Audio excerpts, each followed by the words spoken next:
कवि बाबा नागार्जुन की बेबाक लिखावट और अलग अंदाज के कई सारे किस्से मशहूर हैं। बाबा नागार्जुन अपनी कविताओं में इस समाज का सच दिखाने की कोशिश करते थे। वो सियासत की आंखों में आंखें डालकर उसे दर्पण दिखाने का काम करते थे। बाबा नागार्जुन के कई सारे किस्से मशहूर हैं। आज किस्सा गोही के इस तीसरे एपिसोड में हम उन्हीं में से एक किस्सा आपसे साझा करने वाले हैं। दरअसल एक रोज कवि हरिवंश राय बच्चन के घर पर बाबा नागार्जुन आए होते हैं और उसी दौरान वहां पर इंदिरा गांधी जी भी मौजूद होती हैं। वो बाबा नागार्जुन को देखती हैं तो उन्हें काव्य गोष्ठी के लिए आमंत्रित करती हैं। वो काव्य गोष्ठी पंडित जवाहरलाल नेहरू जी के जन्मदिन पर आयोजित की जानी थी। बाबा नागार्जुन पहले तो मना करते हैं, मगर इंदिरा गांधी जी के दोबारा कहने पर वो उनसे कहते हैं कि मैं आ तो जाऊंगा, मगर आपके पिताजी मुझे सुन नहीं पाएंगे।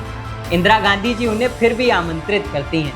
बाबा नागार्जुन उस दिन काव्य गोष्ठी में पहुंचते हैं और पंडित जवाहरलाल नेहरू जो उस वक्त सत्ता में थे और सबसे ज़्यादा ताकत में थे, उनके सामने बैठकर जो सबसे पहली कविता पढ़ते हैं उसके बोल होते हैं कि वतन बेचकर पंडित नेहरू फूले नहीं समाते हैं, फिर भी गांधी की समाधि पर झुक झुक फूल चढ़ाते हैं। ये थे कवि बाबा नागार्जुन, जो बेबाक अंदाज में सियासत की और ताकत की आंखों में आंखें डालकर सच कहने की हिम्मत रखते थे।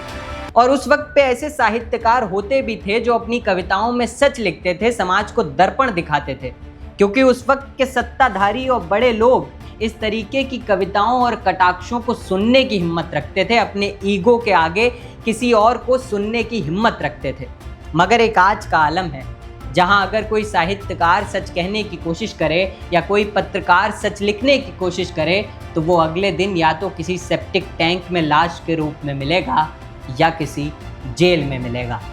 तो आपको ये किस्सा कैसा लगा? अगर आपको ये किस्सा अच्छा लगा हो तो हमारे चैनल को ज़रूर सब्सक्राइब करें और ऐसे कई दिलचस्प किस्सों को सुनने के लिए देखते रहें दी नमस्ते नेशन।